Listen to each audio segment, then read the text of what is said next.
India TV YouTube channel को subscribe करें और बेल आइकन दबाएं। हिंदुस्तान में कोरोना की दूसरी लहर कहर बनकर टूटी है। हर दिन कोरोना की सुनामी हिंदुस्तान में दहशत बढ़ा रही है। पिछले 24 घंटे में देश में एक बार फिर कोरोना का ब्लास्ट हुआ है और 1,31,000 से ज्यादा नए केसेस रिपोर्ट किए गए हैं। इसके अलावा मौत का आंकड़ा 800 से भी ज्यादा है। हर दिन कोरोना की रफ्तार बढ़ रही है तो सरकार महामंथन करने में जुटी है। कल प्रधानमंत्री मोदी ने राज्यों के सीएम के साथ मिलकर कोरोना कंट्रोल करने पर बात की। आज केंद्रीय स्वास्थ्य मंत्री डॉक्टर हर्षवर्धन भी हाई लेवल मीटिंग करने वाले हैं। हर किसी को यही कोशिश की जा रही है हर किसी की ओर से कि कैसे भी कोरोना के इस चेन को तोड़ा जा सके। दिल्ली से जो आंकड़े आ रहे हैं और जो खबरें आ रही हैं वो डराने वाली है, जहां कोरोना वैक्सीन के 2 डोज लेने के बाद भी सर गंगा राम अस्पताल में 37 डॉक्टर्स पॉजिटिव पाए गए हैं। इसलिए कहा यह जा रहा है कि वैक्सीनेशन के साथ साथ आप सोशल डिस्टेंसिंग, कोरोना के प्रोटोकॉल और मास्क का पालन जरूर करें। सबसे पहले आपको कोरोना का ऑल इंडिया मीटर दिखाते हैं। लगातार तीसरी बार कोरोना का कांटा 1 लाख के पार जा चुका है। 24 घंटे में 1,31,873 नए केसेस सामने आए हैं तो 802 लोगों की जिंदगी कोरोना की वजह से गई है। ये सबसे पहले आप आंकड़ा देखें, बीते 24 घंटे का आंकड़ा 1,31,878 मरीज कोरोना के एक्टिव केसेस इस वक्त पूरे भारत में है और मौत का आंकड़ा 802।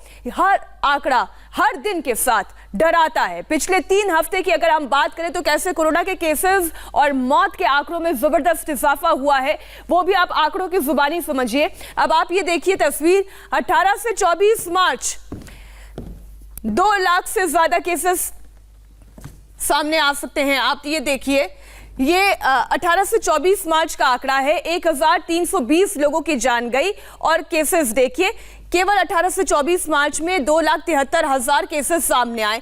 और वहीं अगर 25 से 31 मार्च के आंकड़े पर आप गौर करें, 3,74,000 केसेस सामने आए और 1,977 लोगों की जान गई। और वहीं अब ये आप आंकड़ा देखिए, 2 लाख, 3 लाख और अब इससे सीधा डबल होकर 6 लाख पर पहुंच गया है। यह आंकड़ा 6,23,000 केसेस सामने आए हैं तो वहीं 3,464 लोगों की जान कोरोना की वजह से गई है।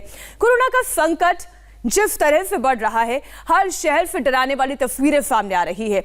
दिल्ली से बड़ी खबर यह है कि सर गंगा राम अस्पताल के 37 डॉक्टर्स को कोरोना हो गया है और हैरानी की बात इसलिए ज्यादा हो रही है कि सभी डॉक्टर्स वैक्सीन के दोनों डोज ले चुके थे। मुंबई और पुणे में एक बार फिर से पहले जैसी स्थिति नजर आ रही है। लॉकडाउन के डर से मजदूरों ने पलायन करना शुरू कर दिया है। मध्य प्रदेश में हालात बहुत खराब हैं और यहाँ कई शहरों में ऑक्सीजन की कमी भी है। इंदौर में हालात ऐसे हैं कि कोरोना की दवा के लिए लोगों में हड़कंप मचा हुआ है। दुकानों के बाहर लंबी लाइन लगी हुई है। तो लखनऊ में मंजर यह है कि शमशान के बाहर अंतिम संस्कार के लिए वेटिंग चल रही है। लोगों को इंतजार करना पड़ रहा है।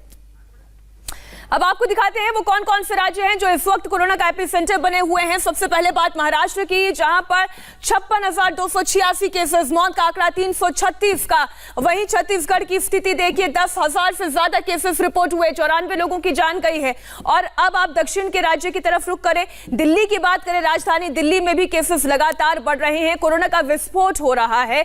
उत्तर प्रदेश में 8,490 केसेस आए हैं तो वहीं 39 लोगों की जान कोरोना की वजह से गई है। और दिल्ली में देखिए 7,437 केसेस आए हैं, 24 लोगों की जान गई। मध्य प्रदेश में 4,324 केसेस तो 27 लोगों की जान कोरोना की वजह से गई है। गुजरात देखिए 4,021 केसेस गुजरात में रजिस्टर हुए। मौत का आंकड़ा भी हम आपके सामने रखेंगे।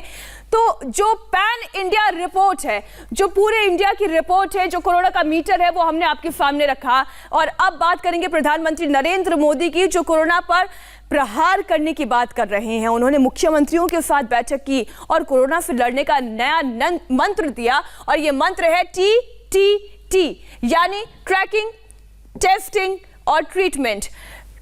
ट्रैक किया जाए, उसकी चेन को समझा जाए, टेस्ट किया जाए, पॉजिटिव आने पर ट्रीटमेंट दिया जाए और यही मुकाबला किया जा सकता है क्योंकि लोग बहुत कैजुअल हो गए हैं। कैजुअल अप्रोच से काम नहीं चलेगा। प्रधानमंत्री मोदी ने क्या कहा, आप सुनिए। इस बार लोग पहले की अपेक्षा बहुत अधिक कैजुअल हो गए हैं। अधिकतर राज्यों में प्रशासन भी सुस्त नजर आ रहा है। ऐसे में कोरोना के केसेस की इस अचानक बढ़ोतरी ने मुश्किलें ज्यादा पैदा की है। कोरोना के प्रसार को रोकने के लिए फिर से युद्ध स्तर पर काम करना आवश्यक है। नमस्ते, मैं हूं मीनाक्षी जोशी। वीडियो और खबरों से अपडेट रहने के लिए India TV YouTube channel subscribe करें, बेल आइकन दबाना ना भूलें। जुड़े रहें इंडिया टीवी के साथ।